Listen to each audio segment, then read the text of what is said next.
And that's when sort of SaladStop, I guess, was born. Launching next year an AI-generated salad. So based on 7 years worth of data, a deep belief that the food system had to change. How do you scale something so innately native like food? It was the craziest time, especially the first few months where entering uncharted territory. For us, Hong Kong, we already saw our sales nosedive. Coming out of COVID, that was the more challenging one. And then there was no more government support. In your founder journey, especially at this stage of the business, what kind of things keep you up at night? That's a good question. Adrien is the co-founder and CEO of SaladStop, Asia's first and largest healthy food chain with over 800 employees and 75 outlets across the globe. Backed by notable investors such as Temasek Holdings, K3 Ventures, and East Ventures, SaladStop is at the forefront of food tech innovation, highlighted by milestones like launching Southeast Asia's first net zero F&B store. Recently, SaladStop earned a spot on the Forbes Asia 100 to Watch list for 2024. Join me as we dive into Adrian's journey, exploring his early influences, the challenges of building a company, and how they came out stronger after the COVID-19 crisis. This is You Make It Look Easy. Good morning, Adrian. Morning. Glad to have you with us. I want to start off by asking you a question. I've definitely read up a lot about you, a lot about the company. I always hear you talk about the company. I want to hear more about who Adrian is. So if someone had to come and describe who Adrian is, how do you think that they would describe you? I think someone who, I guess, traveled the world. So I grew up in about 14 different countries. So Asia is very much home. I think more recently, Singapore is home. So very adaptable to different cultures, different environments. I think that's, something I guess I can connect to people quite easily just because of my own background and feeling very comfortable in those settings. I think in general, probably people find me quite driven. I definitely always challenge myself and I love building things. So obviously SaladStop is kind of the perfect job for me. I get to do a lot there. But yeah, I think, trying to use that as a platform for good, right? So I think for me, I've always been very much inspired by, what a business can do and the impact that it can have. I've so much to unpack there. You talked about traveling, you talked about SaladStop, you talk about impact. There's a lot of questions I have for you, but I want to start off with the origin story. You mentioned that you started off being in a vegetarian/vegan household. How did that impact your relationship with food? Yeah, so I think, traveling around so much, I think it would have been quite easy to, just order food from outside or, not spend too much time kind of cooking meals from scratch, which is what my mother focused on and made sure that we had, right? So I think from a very young age, I spent a lot of time in the kitchen, and I think she made it a point that, home cooked meals were kind of a centerpiece, right? And I think that was my connection to food. Even though we lived in a lot of urban environments, the one escape I guess we had was every summer we would go back to Switzerland. So, I'm originally from there, was born there, lived abroad for my whole life. But that was my way to kind of spend time in nature, right? So if it meant going to my grandfather's forest, if it meant, again, cooking things from scratch, he used to have a small garden where we would just pick a lot of the fresh salads and fruit directly from the garden at home. So that for me was very special, right? So, going back to that every summer was very much a cornerstone of how we grew up. And also, I think, again, my connection to food and, thinking very much about things being made from scratch and sort of the source of where those ingredients come from. I think you've spent a lot of years all over the world, you mentioned. I know that you've worked in China, you've spent time in Singapore, of course, across Europe. But one interesting travel story stood out. I think you spent some time in India on a road trip. And my research shows me that it was a Kickstarter platform. You Yes. and I think your current partner Yes. raised $13,000-$14,000 to travel India in a tuk-tuk. Like, you got to tell me more about the story. Like, how Yeah. did it happen? And what happened during the trip? Yeah, so I mean, this was all before kids, and I think Ren Yong and I had sort of just met, and it was sort of a litmus test, I guess, to the engagement, and could we Do you want to could do we? a road trip I to think that India was with really the me? test, yeah. Okay. So we joined something called the Adventurists. They do these adventures all around the world. India is, I guess, one of the more popular ones, where they provide you with a rickshaw and you basically travel the whole country. So we spent 2 years traveling from the north all the way down to Kerala, so the tip of India. And that really allowed us to, number one, obviously explore the whole country at a completely different pace because you're driving at 30, 40 kilometers an hour. So you just see a lot more. You get to speak to people. Obviously, you get a lot of people staring at you as you roll down, the Singaporean girl and the big Swiss guy in this small little tuk-tuk. But it was a way for us to spend 2 weeks together, see so many parts of India that I guess most people don't get to, and we got lost a few times. You go through everything, right? So luckily we didn't break down for some reason. I guess we kept the engine going, which I think for a lot of other teams they usually break down halfway through. But it was a wonderful, 2 weeks, and again, I think that sense of adventure has very much always been there for us. So we've done trips through Africa, we've done trips through Iran, and so we love to explore, I guess, the unknown, and again get to places that are a bit wilder and a bit more Yeah. like us, right? I guess we like to push the boundaries. And how did that experience, firsthand seeing all this different culture, and of course, food is key to that. How do you think that has helped influence in the way you make decisions, in the way you run salads? Because Mm, F&B is something that is innately local, right? And yeah, especially with the yeah. current regions of SaladStop, over 8 different regions, how do you think that experience with travel kind of helped you in terms of running the SaladStop business Mm. today?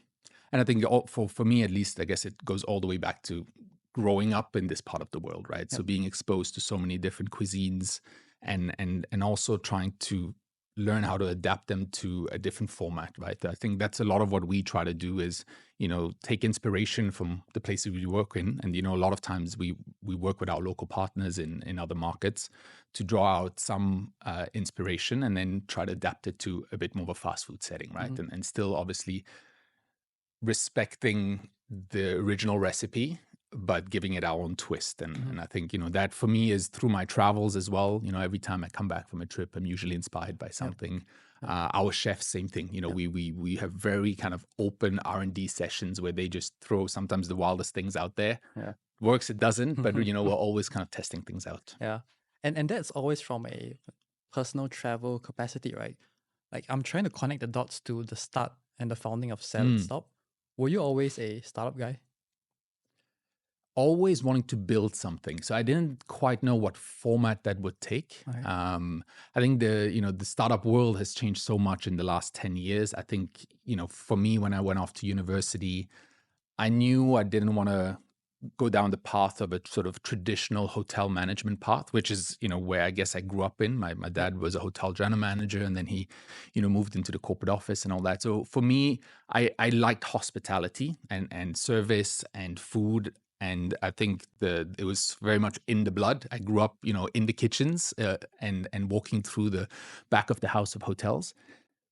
But I was also fascinated by finance and again building something from scratch. So I think that push came, at the sort of the tail end of the financial crisis for me, where there were no jobs at that time available, at least in my sector, Mhm. because a lot of funds were not deploying at that time.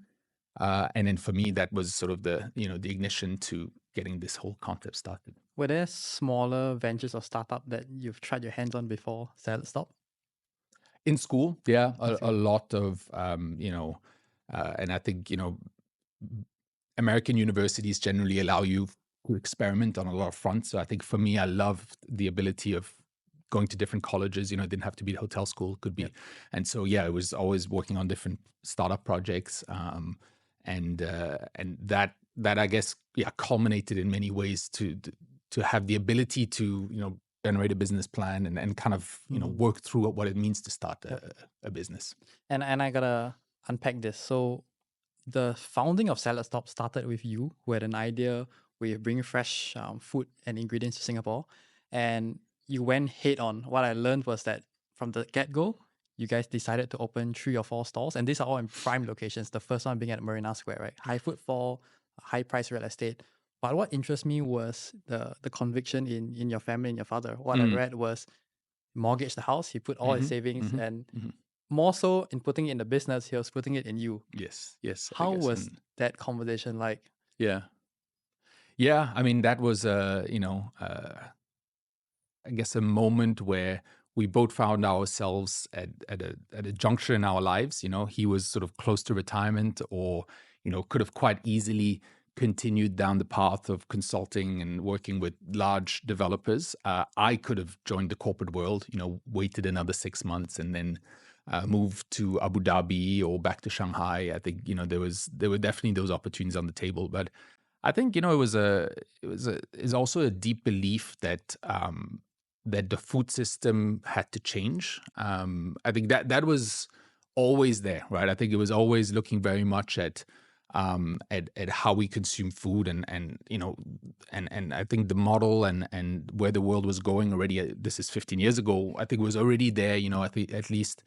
Very much my mom, I think, pushing us as well. So I think she was a big force behind the scenes, kind of pushing this along. For us, it was just sitting around a dinner table and saying, let's try to do something, right? We hadn't crystallized what the business plan was yet. That's when I flew back to New York and then spent some time just looking at a lot of the F&B concepts that were starting up at that Mhm. time. And that's when sort of, SaladStop, I guess, was born. But I think the belief, obviously, of my dad and me, and then subsequently, obviously, my sister joining, and my brother-in-law, I think was always there from the beginning. So he took a big risk. I mean, we bootstrapped everything. Yeah. He's the one that had the sleepless nights. I could have gone back into the corporate world, Yeah. and for him, I think it was pretty much his retirement on the line. What was the rationale with this concept of going big or going home, right? Like, if I had to put myself in your shoes, the simpler route would be, let's do a online shop. Maybe Mm, let's rent out one small store. Let's only do deliveries. But from the yeah, get go, it was 3 stalls, prime real estate. Was it because you needed some activation energy to hit economies of scale, or yeah, what was the yeah, yeah, rationale yeah. to that? Yes. So we were very clear. We were not going to open an organic cafe or just stick to one store. It had to be scalable and it had to be exportable. So I think those were the two key pieces from the get go. We knew Singapore was going to be too small of a market to be able to do that. So we went in very much with that mindset. Also, 2008, 2009 was also a very different time. I mean, there was no delivery, Yep. everything was still offline. And I think the market also was in a place where MBS opened in 2009, Ion opened in 2009, so Singapore was really changing. But I think I only realized that moving back to Singapore. Growing up here, it was quite a sleepy town in many ways. A lot of the entrepreneurs that I would follow were generally in the US or maybe even in China. My initial goal was actually to go back to China. I was, Interesting. sort of obsessed with China for a long time, and because I had sort of built a career there at that point, it was natural to go back there. But spending a few more months in Singapore, then I realized, oh gosh, this is changing quickly, and I think we were very clear as well that even though there were a lot of expats moving here and Singapore was becoming even more cosmopolitan, we knew that we also needed to focus the concept around locals. Mhm. If it didn't work with Singaporeans, we were not going ahead, right? We were not building a concept for expats. And again, that would limit how scalable the concept was outside of Singapore. I think in terms of growing the business, there is the 0 to 1 and the 10 to 100. I'm always Mm, more interested in the 0 to 1 because mm. that's when nobody knows you, right? 10 to 100, scale ads is a bit more of a fixed playbook. Do you recall the launch day for SaladStop? How did this word even pop up on people's radar? How did they differentiate you across another, Mm, healthy, salable option? Do you remember the 0 to 1 story? yes. And there was also the one where we asked ourselves a lot of questions, right? So we opened Marina Square in November 2009, Raffles Place in January 2010, and in Novena Square in March 2010. Man, that was So 15 years just ago. the execution part of that was already difficult, Yeah. right? But then, trying to also very quickly take a good grasp on what the business fundamentals were at that time, because you have 3 stores that are live within 6 months, and you try to sort of see the customer profile, you understand sort of the unit economics. Even though, again, you've worked through an extensive business plan, you still have reality in front of you, and you kind of get to see the business live. So for us, Marina Square was a little bit more challenging than we expected, because we thought the weekend traffic was going to be stronger. A lot of that actually shifted to MBS and Ion and all the new malls, right? Which we didn't expect that to be such a dramatic shift. Then Raffles Place was a slam dunk. I think we hit the CBD, and that was the proof that more stores in that part of town were going to work. And then Novena Square was also a great surprise. It just worked. It had all the elements of weekend and, the kind of the office towers above. And so within the first 6 months, we learned the model pretty quickly, and then signed, the next few locations right after that. But once again, I think we knew we had to sort of take the market by storm, establish the brand, and that, things were going to move very quickly. We had that first mover advantage. I think, and this is my read, at the start, early days, location is probably, one of the most important factors.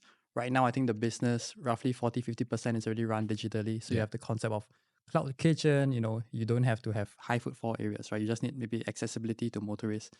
How important do you think has the factor of location been over the last 15 years? Yeah. So you're right. I think at the beginning it was just offline, building the brand, making sure that we could handle the volume. We did a lot of scenario planning, dry runs, where we actually counted how many seconds it would take, with cut out pieces of newspaper to kind of replicate the salad bar. And we went through that, right? And even a few months prior, we had tested, all the recipes. We had set up the whole salad bar, and we invited friends to just do dry runs again, because we knew we had to be that efficient, right? When we looked at the P&L, it was obviously very volume based, and if we were to scale that, we needed to make sure that, again, the throughput was going to be there. So for us, I think, from the very early days, it was about testing the model as much as possible. And again, we knew that our target audience were probably going to be more working professionals in the beginning, and that meant, a 2-hour crunch during lunch. So the early days was the whole family was behind the store. You got friends to line up, and you just issue like newspaper to people and pretend that they have to pick up We were ingredients. in the office. So when we first started in the office, yeah. You need to show me a picture of this. This Yeah, is, we this is do. We have some valuable. very old, yeah. I have some stats about F&B in Singapore. Well, let me know what you think about them, right? So 60% of F&B in Singapore closed within 5 years. The average, 2 to 3 years. You mentioned that your first store broke even in a matter of months.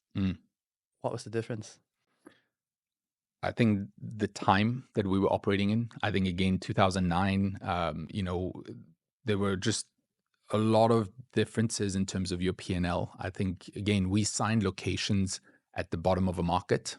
So that helped us. I think, we at least got the rental under control very early on. Manpower was much easier. I think these days it's just so much harder unless you have scale, right? Which is, again, where we benefit from now, is that we have an infrastructure built to be able to support that, right? So I think starting a business today, just so much harder than 15 years ago. I mean, it was, at least, again, our space was pretty open. Now today is a lot more competitive, and it's just a much more complicated business model, right? I think with the online piece, you need to be good at a lot of things, right? I think we had a window of opportunity there where we could build the right fundamentals in an environment that I think was just a little bit easier for us. And everything, CapEx was lower. It's just, again, it was just a good time to start. If some people ask me if, we were to start today, I think we'd probably keep it to 5 locations and then go abroad right away. I think we'd try to, limit that exposure in Singapore, still grow, but then grow very carefully, and then try to, get the right locations to really build the brand, and again, right away, move on to international markets. One thing that really stood out as I was, doing the research about the company, about yourself, is innovation and novelty seems to be at the heart of the company, right? You're always, first with the new net zero store, with achieving, Singapore 30 by 30 goals. In fact, back in 2014, SaladStop was one of the few that, announced a online DIY salad feature, right? Mm, Looking back right now, I'm like, that's so obvious, right? mm. I save time, I don't need to queue, I go there and pick up. But back in that days, I don't think there were any reference, right? How did this idea come about, and why is, innovation, and how do you always cultivate this first to market innovative spirit in the company? So I think it started very much with my dad. I think that's just his nature to push the boundaries and always ask why. So I think it literally was from day one. I think that was very much baked into our culture, and I think that's sort of the mindset that I started the business. He was already obviously pushing the boundaries, but I think both of us together, sort of challenging a lot of the status quo and the business model. I think was already from the start. I think through that whole period, I think I've been always fascinated by technology. So that's always something I look very carefully at and again try to see how we implement that to ultimately add more value to customers. Mhm. In the early days, I think it was something where what we were trying to solve is just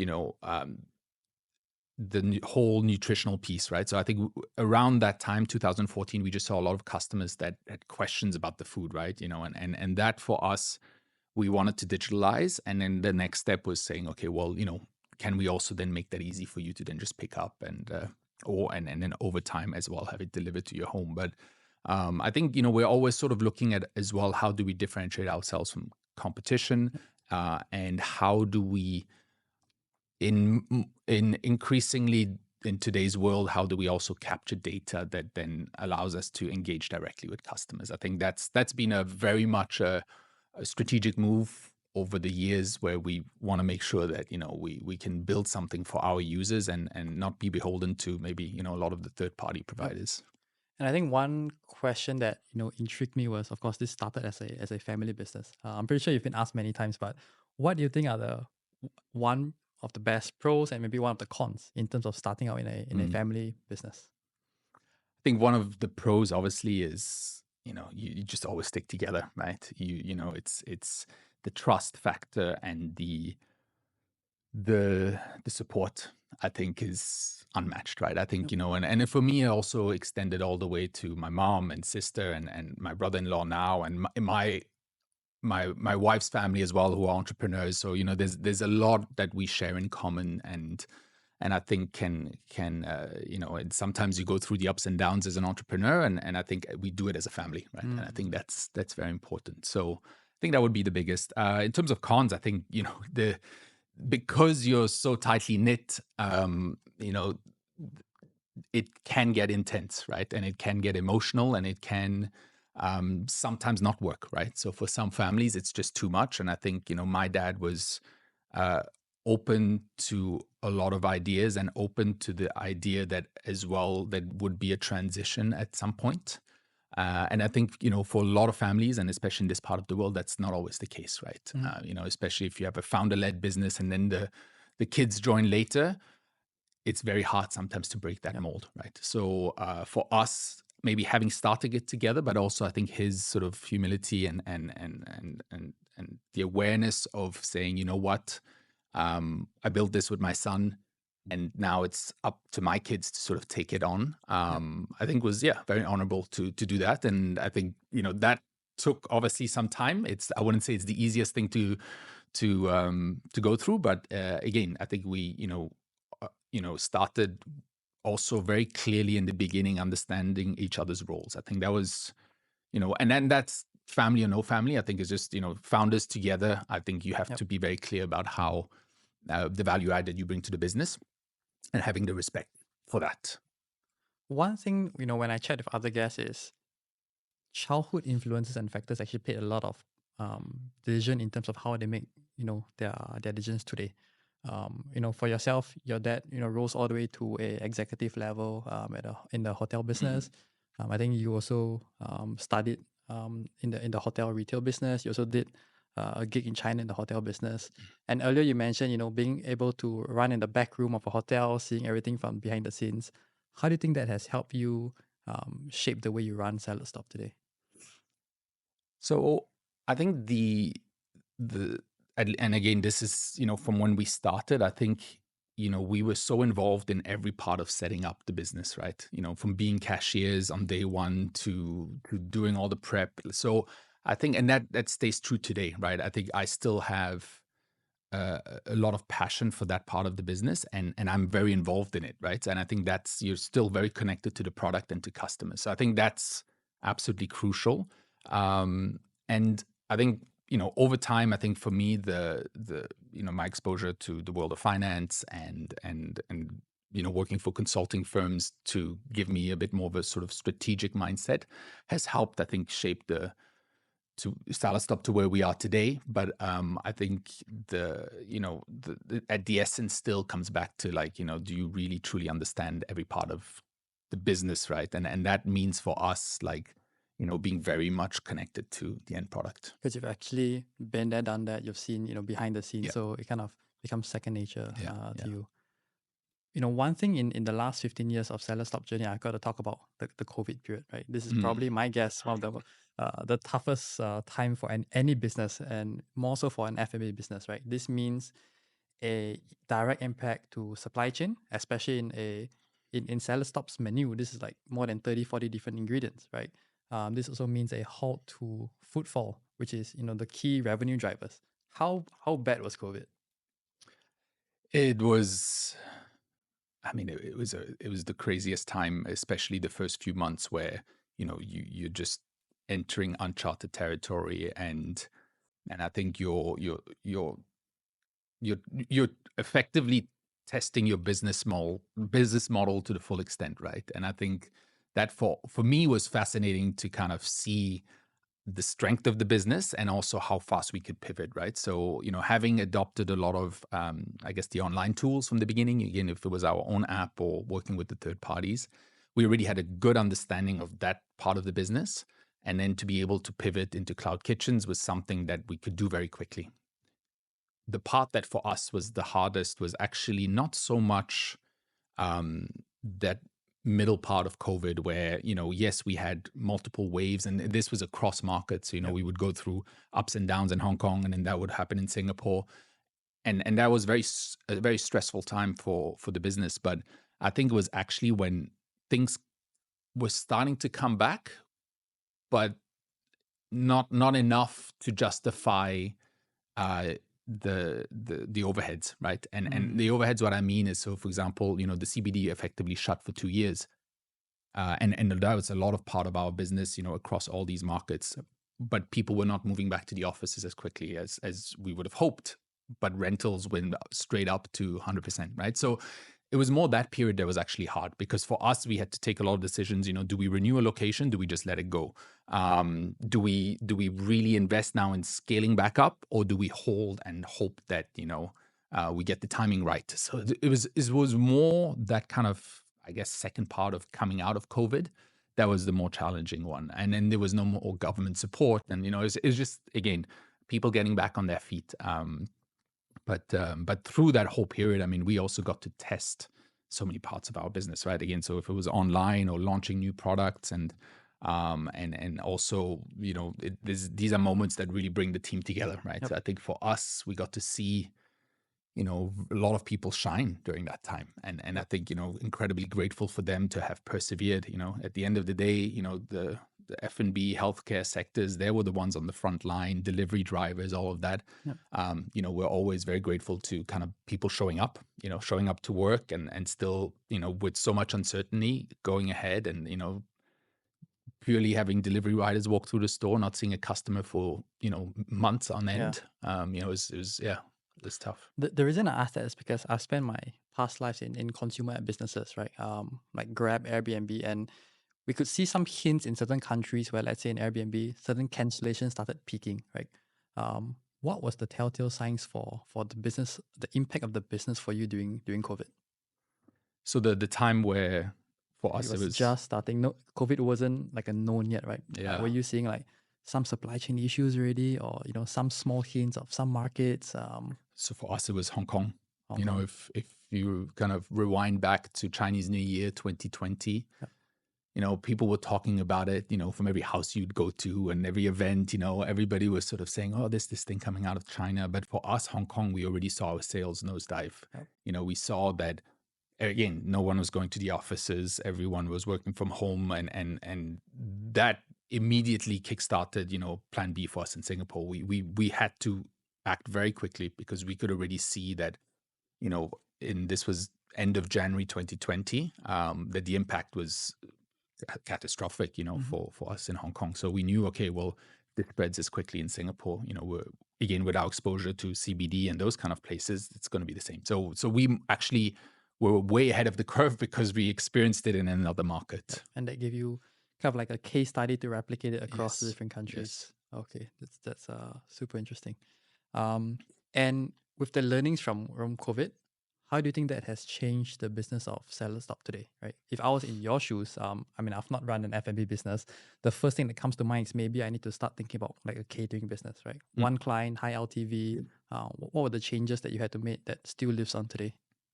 So changes was just a lot of investment in our own tech, right? And that was because I think we could see that there were going to be two type of orders, right? Like orders that were there for convenience, and that was, delivery, pickup, and that whole segment that I think we wanted to just own. And again, we wanted to own our own customers, not just be reliant on third parties.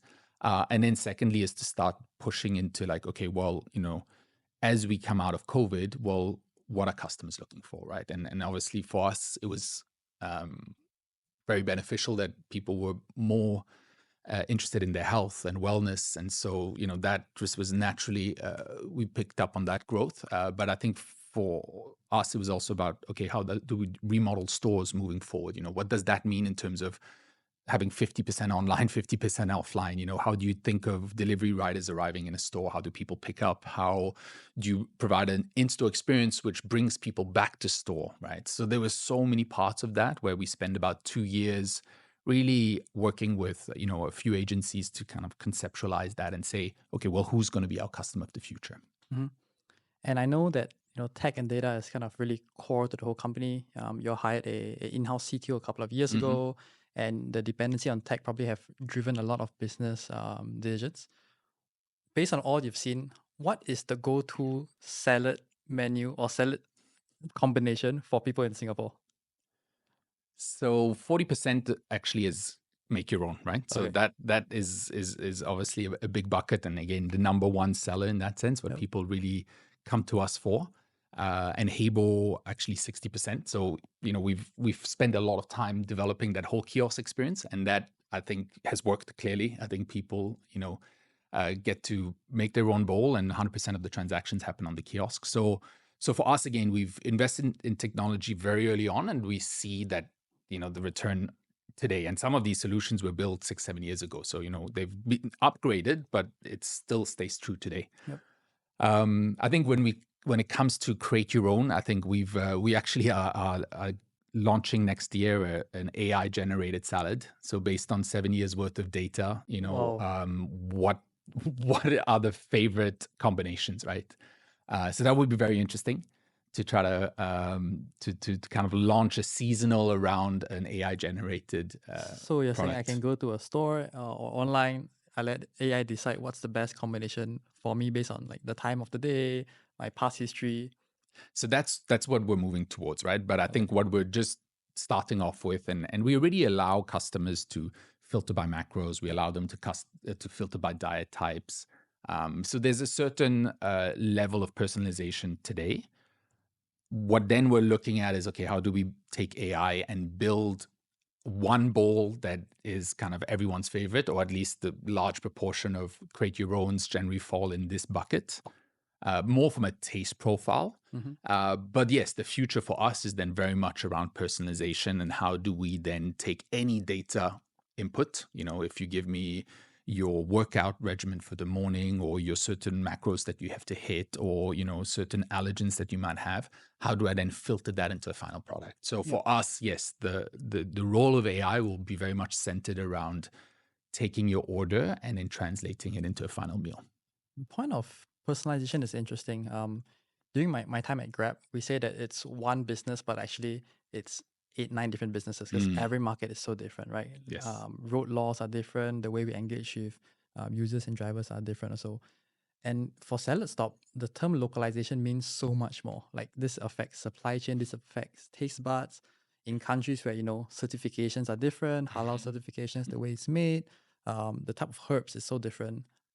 The broad question I have for you is how do you scale something so innately native like food? Yeah. Yeah. It's a very good question. And I think we had to test that from day one when we launched in the Philippines. So, that was exactly 10 years ago now. And I think one part of at least the business model, and again, comes back to what we believe fundamentally is that sourcing locally and working with local ingredients is sort of the success to SaladStop, but also very much the way we're trying to scale QSR concept, right? So farm to table, but done at scale, right? And I think that obviously necessitated local sourcing. So we spend usually about 6 months prior to the first opening in the market, like working with local farms. Sometimes it means growing exactly a product we need, or working directly with certain farms on getting them from maybe 20 kilos a day to 500 kilos a day, right? And then working with them on that journey, and trying to limit as much of the parts that need to be imported. That was, again, something that really helped us during COVID, because for a lot of other QSR operators, they couldn't ship a lot of their core products. We were luckily sourcing it on the ground.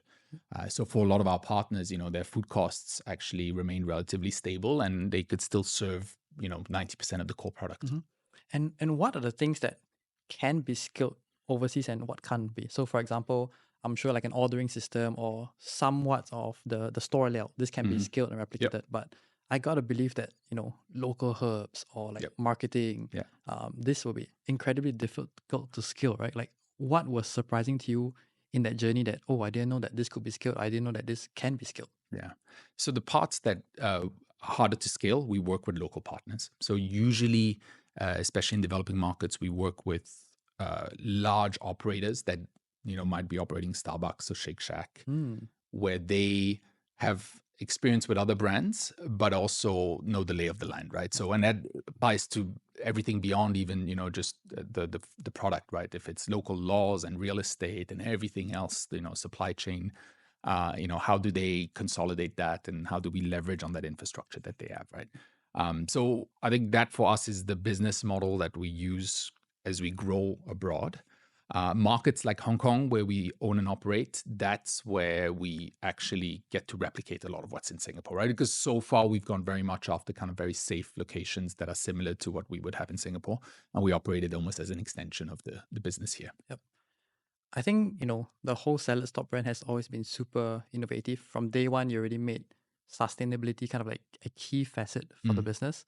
I think this also duly led to you guys being named one of the top 100 companies by Forbes in Asia. So congrats to you and the team.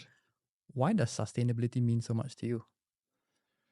I think it's very much, again, how we started the business and the whole ethos that drives us, right? So I think, we've always wanted to play a part in changing the food system, and we know how much of an impact the food system has on climate change. And I think sustainability for us was always there. I think it's just that recently we've also taken a bolder step to put it at the forefront, and also because we see that customers demand it, right? I think you see customers, number one, asking just a lot more questions than they did when we first started. And number two, I think they want to start supporting more maverick brands, right? I think you look at the next generation of consumers, and again, this is not just in Singapore, this is across the region. I think they are ready to support brands that stand for something, right? So I think for us, it is both a strategic move, but also very much why we built this business in the first place, right? Yeah. Because we did want to change kind of mindsets around food, and also, show people that you can do so much, right? And I think, for us, obviously the local sourcing helps a lot in terms of the carbon footprint, but, opening a net zero store in Singapore really was sort of the combination of about 2 years of work to just challenge every part of that, because that's something that, is generally very difficult, especially in a place like Singapore where, we import everything, and that's, building materials included, right? And how do you then say, okay, well, can we upcycle certain materials? Can we find materials that are just more sustainable? And we still have a long way to go. I mean, we brought down the carbon footprint for about 30% versus an older store, which is already a lot, but it opened our eyes to every other piece that we could then improve on, right? So it's the first step. It's also allows us to learn and test it with customers, because I think for us, a lot of what we also want to do is we feel that we're kind of the front end of the food ecosystem, right? So we are the ultimate ones that engage with the end user. And how do you get them to participate, right? So that's still something that I think very few have cracked. We've not cracked it. I think we are trying to get more people involved, learning how to do it, and what gets those customers to tick and actively participate. That's right now what we're actually going through, and constantly testing new initiatives, bringing in technology, and then again, it's a process. But I think just putting ourselves out there is something that, again, it goes back to being innovative and being a bit at the frontier. And it was a very meticulous process. Even the choice of tiles method. I know you were big on a reforestation effort in mangroves in Southeast Asia. Yep. So, the next time I walk into a shop, like, it really makes me rethink about every single decision that I see. The choice of food packaging, if people do opt for it, the chairs, the tiles. I think that really brings fresh food and this concept of sustainability to a whole different level. One thing we're chatting about before we started this was just comparables, right? In the region, there isn't really a lot of other companies in the fresh food produce industry that has scaled to where SaladStop has scaled. So if I had to use an example, it would be someone in North America. I think Sweet Greens would probably be one that comes to mind. They have listed on on NASDAQ. They're currently valued at $2 to $3 billion. What do you think it takes for SaladStop to reach that end state?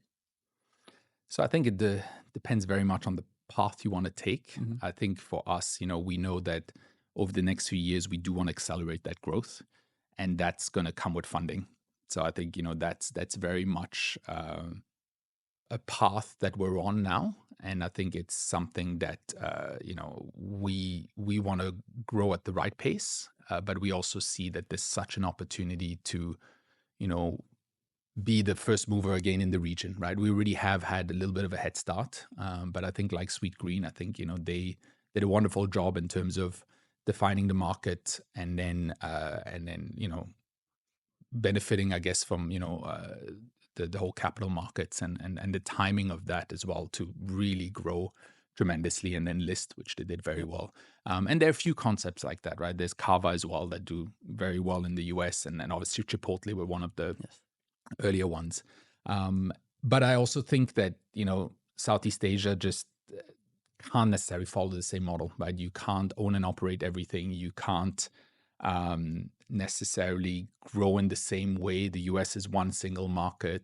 Here we're dealing with so many, like we talked about, cuisines, cultures, which is what makes it fascinating, makes it a lot harder. But I think if you manage to crack that, then there's a huge opportunity. It's interesting you mentioned about capital markets because, Sweet Green has just been on this whole roll of like new launches back to back, right? And the benefit of being a public company is their stats are available, right? So maybe I'll share with you a quick blurb of their P&L, right? So of the overall P&L, 55% goes to ingredients and labor, 8% is rent, 31% is OPEX, 15% is other costs. That brings us to a net loss of negative 9%. And this is because it's in hyperscale mode, right? Yep. When you look at that P&L, what are the opportunities that you see where, I think there is a added advantage where SaladStop can do better, can operate better in the market of Southeast Asia? So one is, the cost structures are different, right? I mean, our labor cost is generally lower. Still, even in Singapore, Hong Kong, it's compared to the US, which has gone sky high over the past few years. Rentals are much higher here, lower in the US. So I think the P&L is structured a bit differently. I think, for them, they're at that junction now where they will need tremendous scale to dilute a lot of their corporate overheads. I mean, they've spent so much on technology and they're very innovative, right? So I think they've pushed there. They're, combined with the pressure of obviously being more profitable as a business, in today's environment, I think is going to force them to push towards that direction. I think you'll probably see profitability improve over the next few quarters. I think for us, our model is also a little bit different, right? I think we benefit from a franchise model, which trickles straight to the bottom line. So that covers our corporate overheads as well. And then, we own and operate some markets where, again, we feel that we add value. We can outcompete others in that market, where cost structures are high. Again, what we're trained to do in Singapore, if there's a market that has similarities to Singapore and we to shine, that's a market that we then want to own and operate. So markets like Australia, Hong Kong, in more mature markets are generally ones that we would want to follow that format. Markets where you really need to know the lay of the land, we'd rather partner up with someone, right? And that's where I think usually we go with the larger operators, and that model then is kind of split between owning and franchising. And I think recently, maybe a couple of years ago, you guys just closed a fresh set of funding. So congrats to that as well. One of the key things you mentioned about for the future of SaladStop is the whole concept of leveraging cloud kitchen, right? I think that definitely helps in terms of both the cost structure, but also just reach, right? How has that played out in the last few years in terms of driving the next phase of SaladStop? Yeah, it's a good question. So we've actually moved away from pure cloud kitchens. I think we just have worked on new formats which can be multi-branded, which means that you might arrive in a SaladStop store, but actually in the back kitchen you have 3 different brands operating. That allows us obviously to still benefit from high traffic areas, which come with different cost structures right there, and then you layer on the online piece. So we have stores that are sometimes still mainly online, but then they might have a whole catering aspect to them. So their baseline is actually catering, but the whole extra layer is third-party sales. So I think at a point now, and we also feel that the markets have stabilized, and this is sort of true across the region where there are a few formats that just work well, but the pure cloud kitchen play is tough. It's tough because you also just don't get enough volume sometimes for our type of product as well, right? So if you're selling ice cream or other products where maybe it's not so perishable, you can make it work. For us, again, it's just a little bit harder. And I think, from my research and my analysis, I was thinking, if I was Adrian, how do I, put this to terms, right? I think in F&B industry, one of the biggest issues or problems people would say is manpower, right? Let's say if it's a cooked dish, you need skills, right? Yeah. So I believe that the reason why SaladStop can scale much faster is because the manpower they have at the shop doesn't have to be directly involved in the food processing, right? A lot of this can be from a central kitchen, either food processing or some light cooking, right? I think that model has also served Hai Di Lao's model really well. The staff don't have to cook. They focus on service. You have quality control. Like, is my analysis right? Where am I missing? Absolutely. What and I think missing? for our product category, I think that is the model. So if you are able to invest in a central kitchen and you get to the scale that then justifies it, I think the business case is obvious. And I think for us, it was also a model that we actually applied from the 5th store onwards. So when you talk about kind of investing kind of in the future, first we grew very quickly for those first 5 stores within the first year, but very, very early on, we could see that, we would be able to leverage what a central kitchen provides, but also in terms of consistency. So I still remember this was, about 6 months in where we asked those 3 outlets to bring their dressings because we were making everything in store, right? So every single dressing just looked different, tasted different. And we realized this is not going to work. We're not going to be able to scale. And so that made us very quickly move into a central kitchen.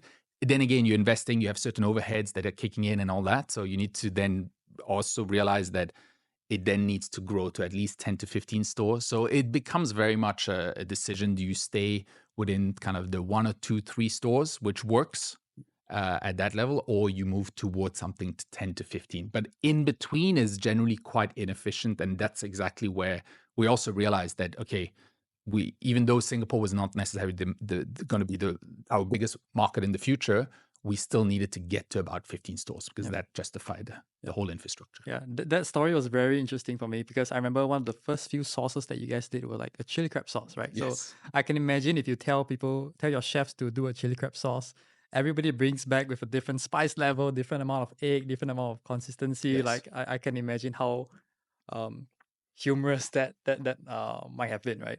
Um, but one thing I've noticed is this whole ideology of working from within, focusing on the customer, but also on employees, right? One interesting thing I saw on the website was you all are very accountable and transparent. There's a sustainability report. I mean, for a Hmm. private company, this is not Hmm. needed. You post about employee satisfaction score, right? How do they feel like when they're working in there? Do they feel that they can seek out to their managers? What's the rationale for this whole strategy of transparency, accountability?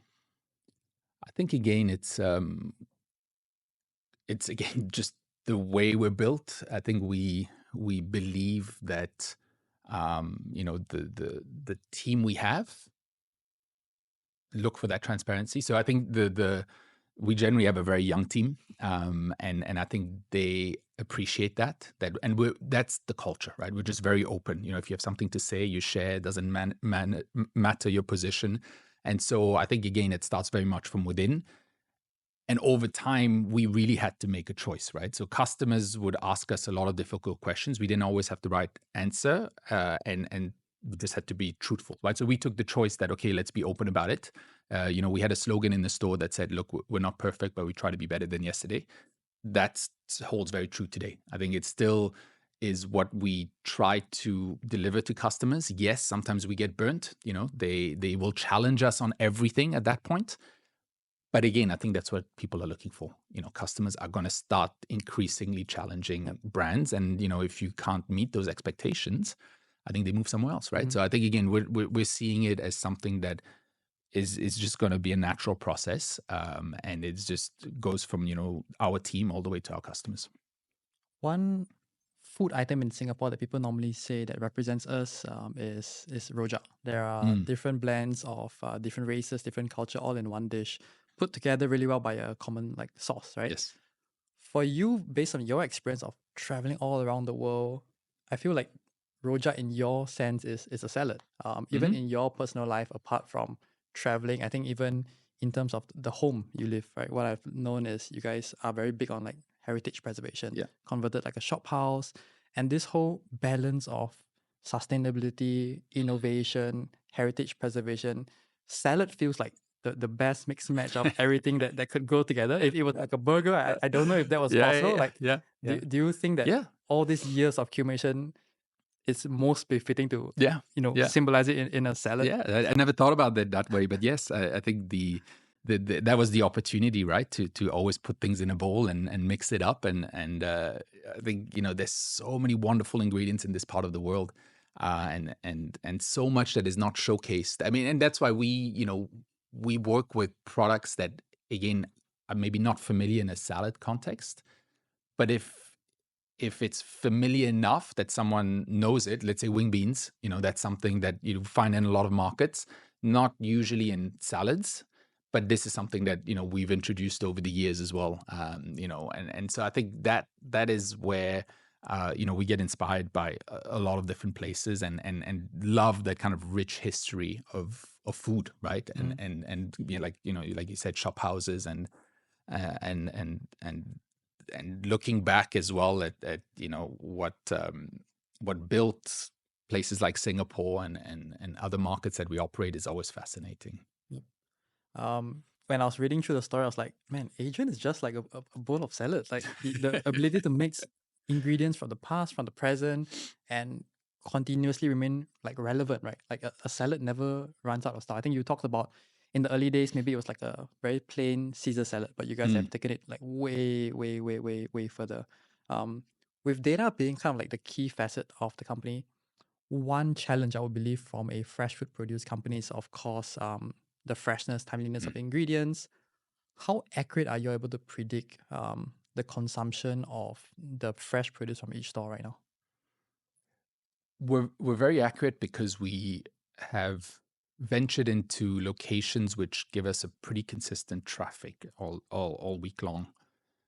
But that's exactly, actually, to that point, is exactly what we're working towards. So now, with a lot of the data that the team gets to work with, I think we're looking at least guiding the stores and suppliers and even our central kitchen in terms of being even more accurate on the demand forecasting front. SaladStop is a little bit easier because those ingredients can actually keep till the next day, most of them. Hebo, on the other hand, which is a live kitchen, that's where things actually get very, very much more complicated. So we're working a lot on demand forecasting, production management tools, just parts of kind of the tech stack that for us would just allow for more efficiencies and, again, reduce wastage and allow for the team to order correctly. Yep. And after 15 years in the business, today, what would be Adrian's go-to SaladStop combination? So for me, usually it would center around a plant-based salad. Okay. I'm not like strictly vegetarian, and I think I've over time actually moved further away from seafood and meat. But I think that's also because there's so many great options available, right? So we work with a lot of plant-based startups. One product that we love is Fable, which is like pulled shiitake, and you can do a lot with that. You can turn it into like a pulled pork, pulled lamb. We do it more like nuggets. So I think very much for me is I don't feel I miss meat. I can get my protein in so many other ways. And usually it's with a different dressing every time. So, if it's Japanese, and one day I'll feel like just lemon and oil, something simple. Yeah. My new obsession is the variation on the harvest bowl. So we did a bowl that is kind of a classic Western style truffle balsamic vinaigrette, but just a combination of ingredients work really well. And sometimes you just kind of fall in love with a new one. But most people, again, from what we see from our data, is they just stick to, and we see this, sometimes across a 10-year mark where they just literally have the same thing every day. So we do innovate a lot and we keep things fresh and interesting, but people still very much go back to what they used to. Interesting. In your founder journey, especially at this stage of the business, what kind of things keep you up at night? At this point, I think it's this next phase of our growth. I think we've come to a place where I think we've come out of COVID. So I think that was obviously a lot less sleepless nights. But I think now it's about how do we make some pretty big decisions over the next few years that will ultimately shape the future of the company. And I think that's where either if it's partners like the sort of venture capital PEs that we're speaking to, is it the way our team is built and scaling that the right way, the partners staying true to who we are. I think that's actually part of what we think about more than anything. Can we keep that kind of family culture while scaling, and can we stay true to the values of how we source ingredients, as we scale? And I think there's just a lot of pressures on the business as that next phase comes along. And so, being very conscious around the next 12 to 18 months is what at least, and it's obviously an exciting journey. I mean, I think we're all, very much looking forward to this next trajectory, but I think also being, again, very aware of making the right choices. Yep. We like to close the show by bringing the conversation back to the person in the seat, Adrian. If you could rewind time back to the days where, early 20s, mid 20s, where you told your family that you wanted to do a salad business, and your dad told you, hey, I'm going to mortgage my house, give you all my savings. I'm sure there were a lot of self-doubts, a lot of uncertainties at the point in time. This model wasn't proven. If you go back in time and tell Adrian back then, what do you think you would say to him right now? That's a good question.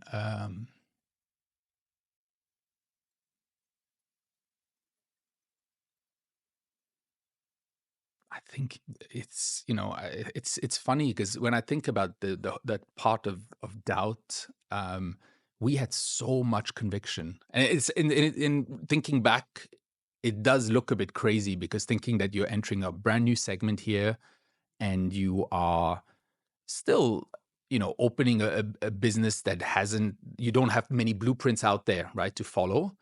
But I think my mom, in many ways, is always. I mean, she's sort of the cheerleader, very positive, and at that time, she basically just made us believe very strongly that this could never fail. And I think it was that self belief, and my dad as well, right? I think for him, he was working in the hotel sector, not necessarily in the QSR business. So for him as well, it was still a bit of a new venture, even though he had a lot of experience in hospitality. It was still something that we still had questions, right? We didn't quite know if it was going to work. So, looking back now, I wouldn't have necessarily prompted too many other type of questions. I think it was what we needed to do at that time. Like we talked about scale, it was the right time. And I think, we spend a lot of time thinking about it. It wasn't just, just let's just go for it and see how the pieces fall. But I think it was very much centered as like taking a calculated risk at that time. So, and then I think maybe after that, I think then there were probably points in the journey where we could have made different decisions. And I think, sometimes you also scale too quickly and you need to sort of take a step back. Then there were plenty of things, but at least those early days, having him with so much experience focused on the fundamentals, we talked so much about cash flow and just being super diligent about how we put the pieces together. I think that, is really credit to him from that kind of mindset that he came in. I was probably a little bit more, relaxed about things and just, trying to grow and getting the team excited and making sure that we could execute. But, there was a lot of thought process put behind, again, how we were building that in the early days. And that for him, with all his experience, made sure that we got the fundamentals right. And I got to squeeze in one last question, right? We hear a lot of people saying about, conviction. Right now, the biggest keyword that people are talking about is this like founder mode, right? But it's very hard for anyone to understand what this conviction feels like. There's no test kit I can take that tells me it's plus or minus, right? Yeah. In one of our previous episodes, he's an investor and he was thinking about investing in this company, right? His question to the founder was, if this business fails, what's the next business you would do? The founder said, I'll do the exact same thing, right? That to him was the litmus test. Yeah. For you, sounds like, you did calculations, right? That made it very, very valid. Do you recall what did conviction feel like? Because there's no test that I can take that shows me conviction. So for me, I think it's a lot of data points that come together. And then ultimately, then it's sort of the gut that just and it's sort of a sixth sense that says, okay, let's go for this. And then this stands true today, right? I think we will generally gather, and this is, I guess, where again technology comes in. We try to get as many data points as possible and ask a lot of questions. I mean, maybe I might be kind of also a little bit annoying to the team because I do ask questions and I challenge, and we always kind of go back and forth because we do want to bring it to a point where, look, we've asked all the questions we needed to, and then it's really a yes or no. And I think that was for, us also important right in those early days. I'd spent that 2 weeks in New York, just sitting in a lot of salad bars and other concepts and just seeing it work, right? And just seeing, okay, well, if this works, does it work in Singapore? Do we have enough? And, you just sort of start putting the pieces together. And then that conviction just came naturally after that. Yep. So the ability to start like pattern matching and starting to see this kind of accumulate in our region. I want to thank you so much, Adrian, for sharing this story. I was looking through all the past research that I could get. You always talked about SaladStop from a co-founder, CEO perspective. I think this was super refreshing to hear, how your childhood led to this, how your family influences led to this. And I really appreciate your time. And like I shared, I'm always a big supporter of Heybo and SaladStop. Thank you. It's just across the road from my office, so it's always a super convenient option. And thank you so much for sharing. Thank you, and thanks for having me here.